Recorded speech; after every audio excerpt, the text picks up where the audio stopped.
Hello, James Moffitt here.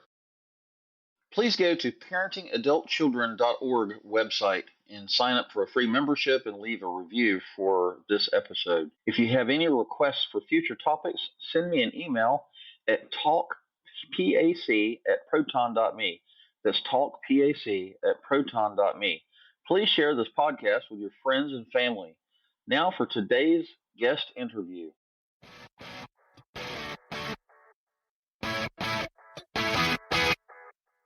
Welcome to the podcast ABCs of Parenting Adult Children. Please join us as we discuss parenting adult children and the unique struggles that it comes along with.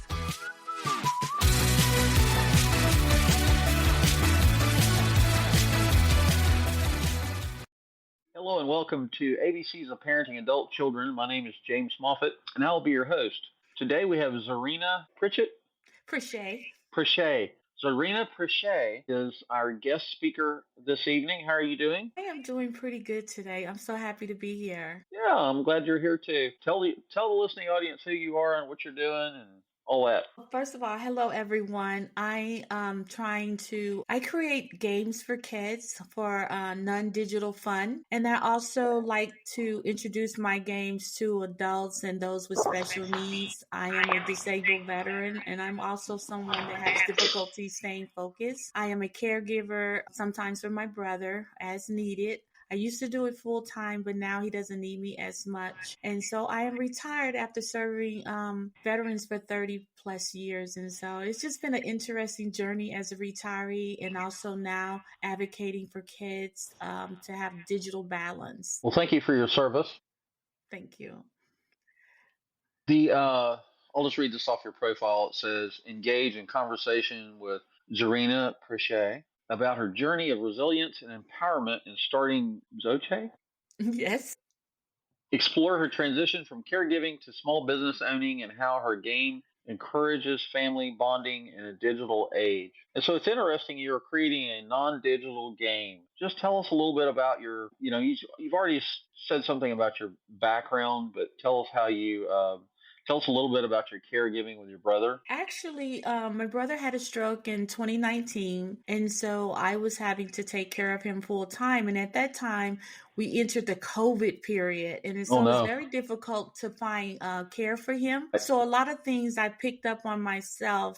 My brother was unable to have all his cognitive skills. He had aphasia. There was some memory loss. And so I'll be honest, it was a very frustrating period of trying to reintroduce him and try to bring some normalcy to his life. And what happened, I found myself really frustrated about it, because it seemed like I was always directing, don't do this, and do that. And so we were having very little fun until I created my game, and that it gave us an opportunity to connect with each other because of the simplicity of the game. And it also was able to help my brother with his recall for his colors and following directions. And so the game came to me in a dream, and I developed it. And then I found out it was useful in my care for my brother and trying to get him back to being able to speak, being able to remember things, and just do some basic activities of daily living independently. I was going to ask you how you came up with the game, and it's interesting that you said it came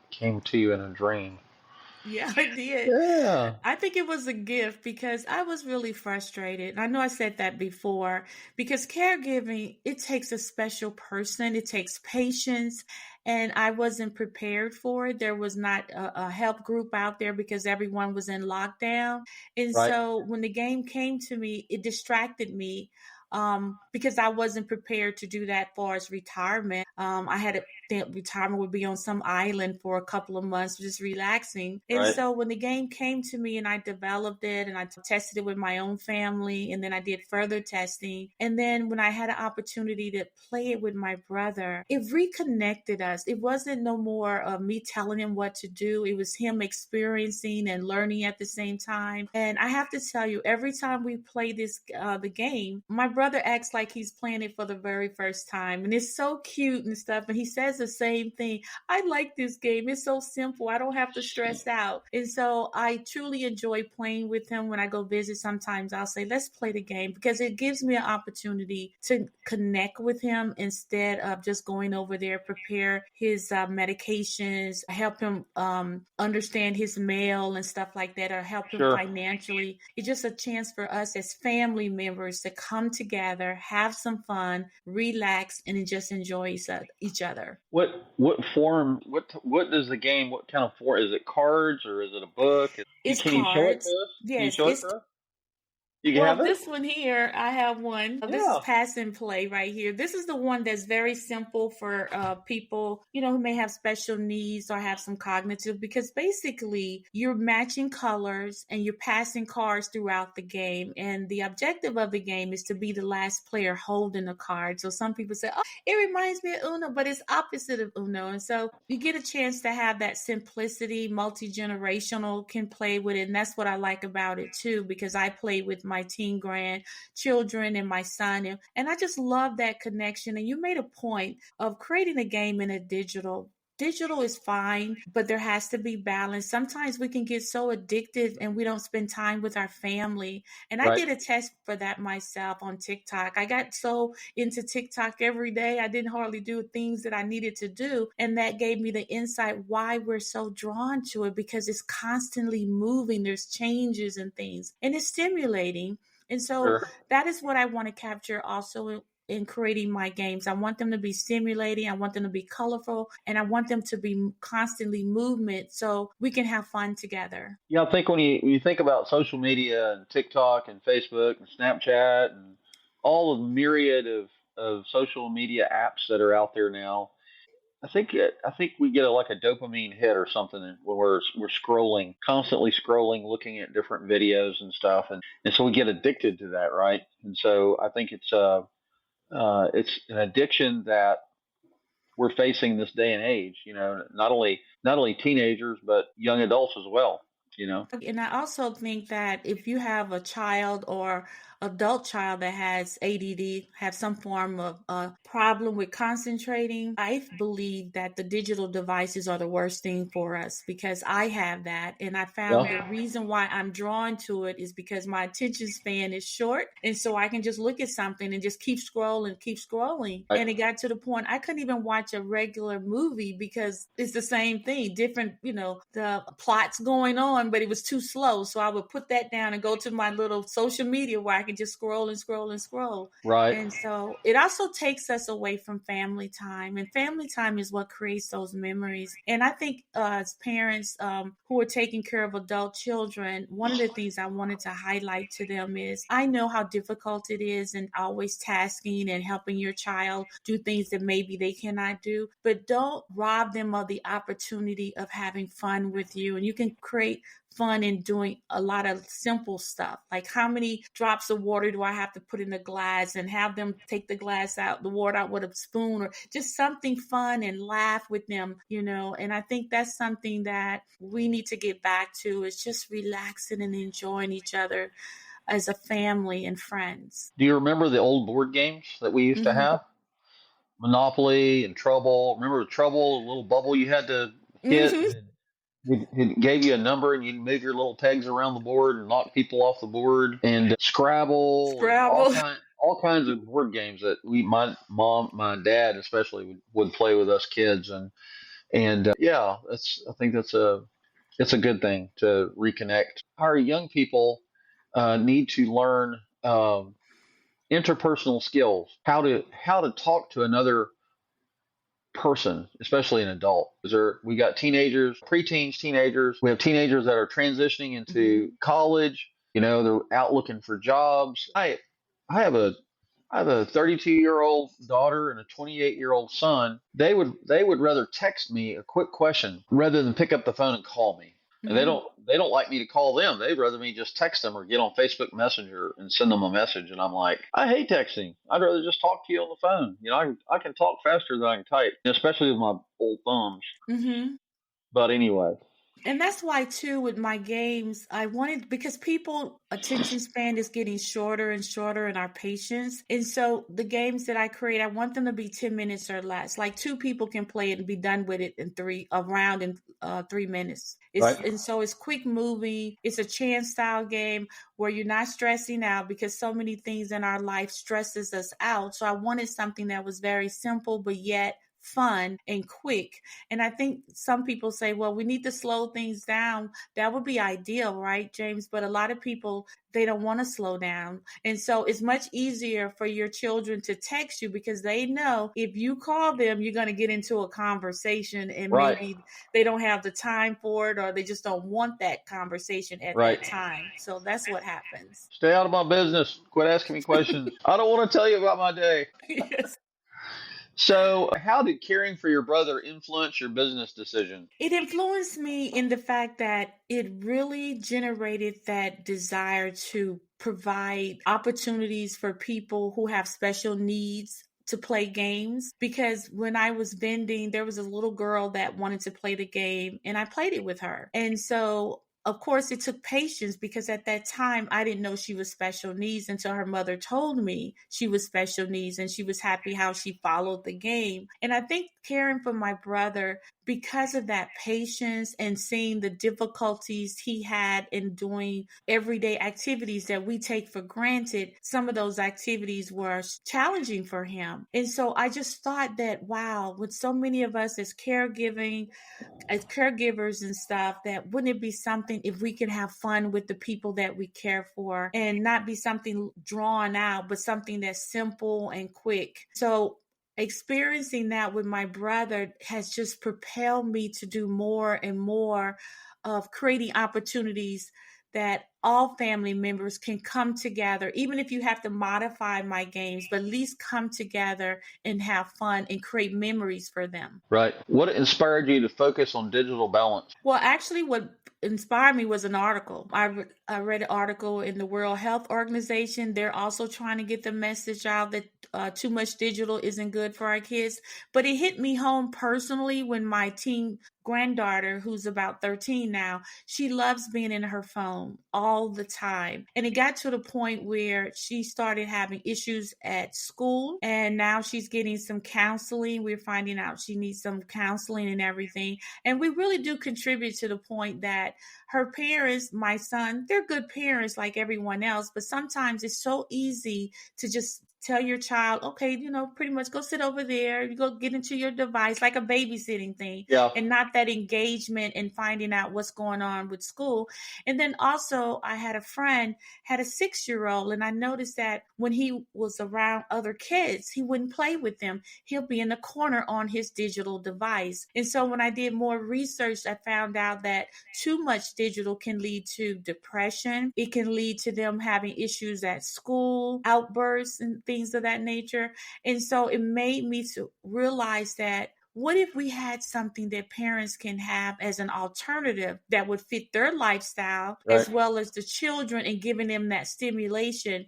And so that's what also propelled me to try to create quick play card games in 10 minutes or less.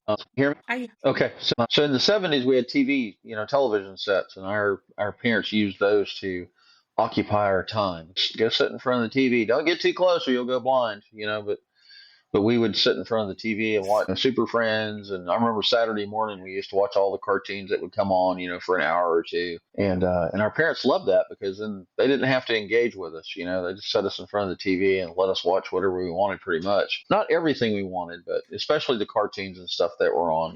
Anyway. Well, we did that, James. If you think about it, we did that. There were some interesting games on television and things we could watch, cartoons. But also remember, we went outside and played as long as we came in before dark. So we had a balance of watching television, but then also playing with the kids in our community. If you notice now, because there's so much negativity out there, parents are a little bit reluctant in sending their kids outside or letting them go over to a friend's house. And so most of them find the entertainment is just digital. Yeah, we used to go out and go visit friends and ride our bicycles, play basketball, baseball, all sorts of stuff. And we'd find things to get into trouble with too. Mm-hmm. But But I think in the 60s and 70s and 80s, life was a little simpler, and I think things were a little safer for kids too. So anyway, we live in a interesting time. So can you describe a breakthrough moment in creating what is a zomatic shift? Well, when I created Zomatic Shift, I'm not a game creator, you guys. I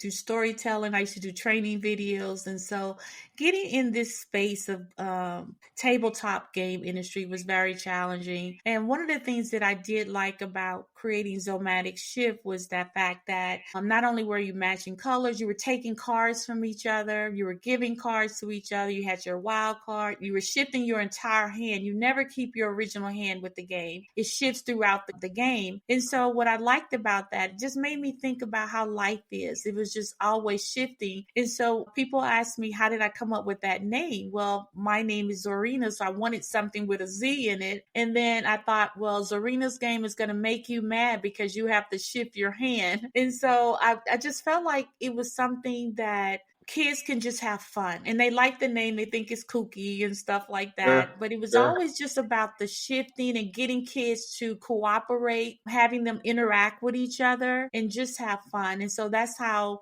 when Zomatic Shift really came about, and I saved my money to get it manufactured and took a risk in putting it out there on Walmart. It's really been an enjoyable experience, and I love doing Career Day because how many of us get a chance to meet game creators? So I do Career Day to try to encourage kids that that is a profession to consider because it allows you to be creative, and they seem to enjoy it. So Zomatic Shift is, even though it started out like a dream and something that I wanted to focus on and develop, it really made a positive impact on my life. And then the junior version, Pass and Play, which I created with special needs kids in mind, that allows them to play the game as well. And seeing special needs kids play the game is so special. I had a host that told me she wanted something to do with her child. And so that provided her opportunity with her teen child that had special needs to have a connection. So I do feel like I'm on the right path.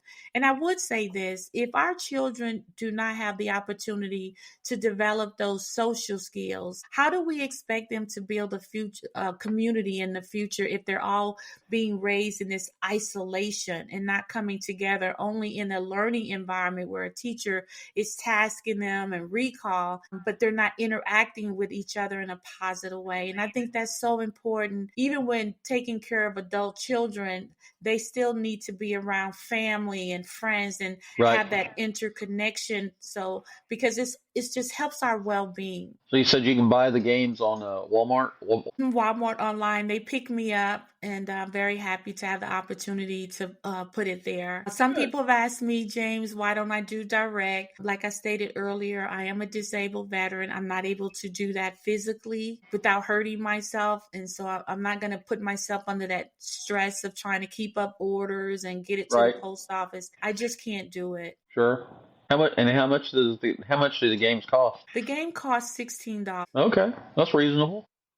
I tried to do that because I ordered a large quantity. I ordered 4,000, and I'm still got a large percentage of them left because I wanted the game to be at a low cost. Because honestly, I know this probably doesn't sound right. As a business person, you're supposed to be about profit, and I would like to make profit only to buy more games and create more games for kids, because I think that's the mission for me, is to Right. truly try to get them to have relations, strong family ties. I have a multiplication game I developed. I just don't have the resources to get that one published. I thought that would be fun for kids learning their multiplication while their parents can't use their calculator to figure it out too. So they Right. can help their children to figure it out together. I'll tell you what, my multiplication tables were the toughest thing for me to learn. I just could not get it. And I was raised in a little town called Quinlan, Texas. That's Mhm. like southwest of Dallas, Texas. And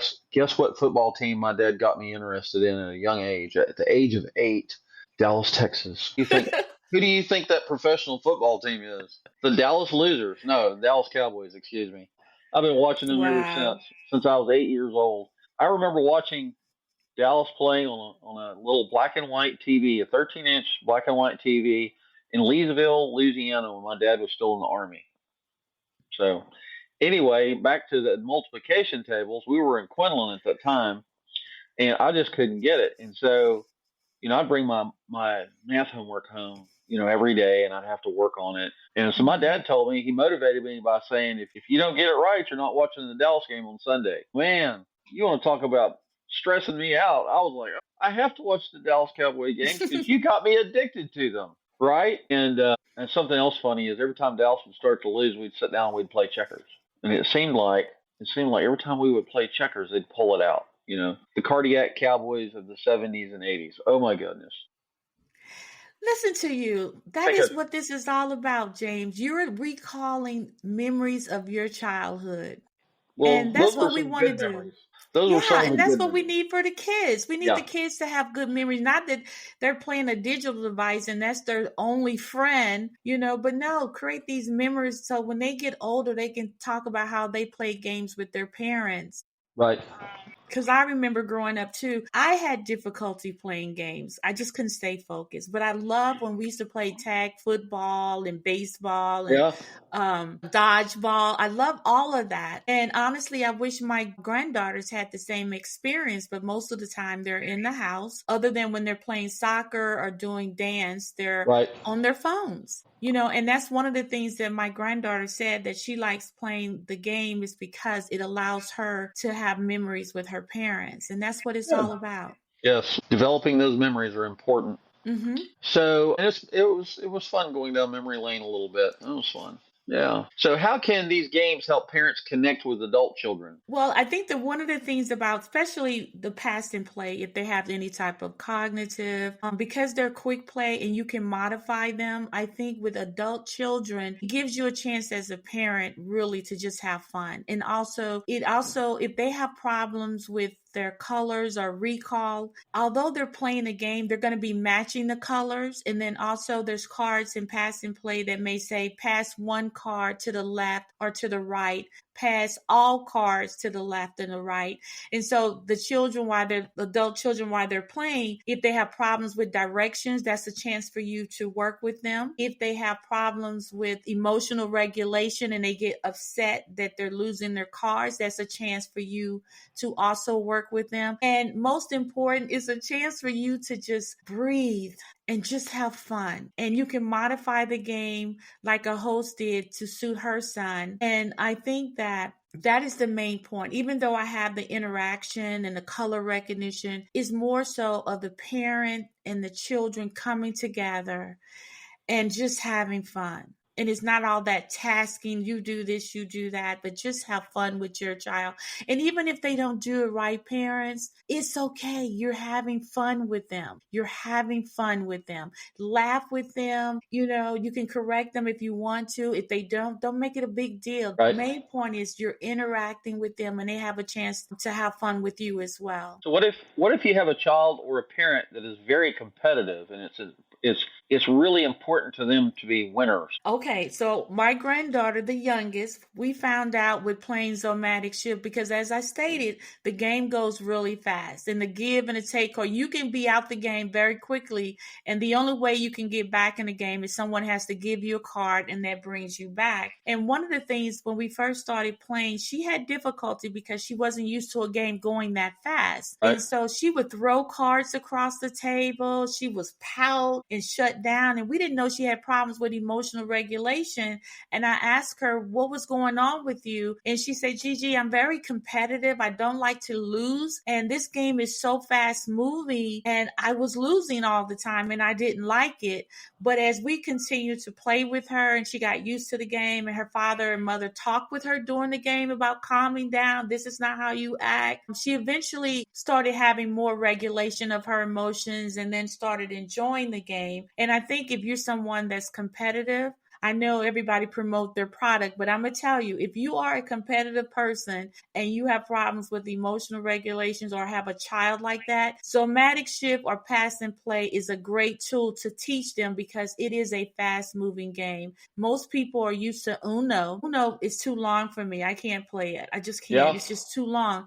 But if you want something that's moving very quickly and someone can win very quickly, my games are that, especially if you don't have enough time, you don't have the time to sit there and play these long, engaging games. Somatic shift and pass and play are those type of games. I also have a third game that I just got published. It's called Face Off, where kids are going to match I call them googly eyes, the different facial expressions and stuff. Right. And then they get to grab cards from each other, and then they get bonus points. And so that's more of a simple strategy game. Of what I wanted to focus on was more recall for the kids. And then they have to move very quickly if they see their card match with the googly face. They need to move fast. If they do not, they miss their turn. And so that's just more skills that I'm trying to work on with kids for as their engagement. That's wonderful. So you've got 3 to 5 minutes for an elevator speech. What would you tell parents that are listening to this podcast episode today? That's a good question. If you're a parent that want digital balance for your kids, or if you're parents that want quick, engaging games for your kids, give Somatic Shift a try. It is a game that is very simple. It's engaging.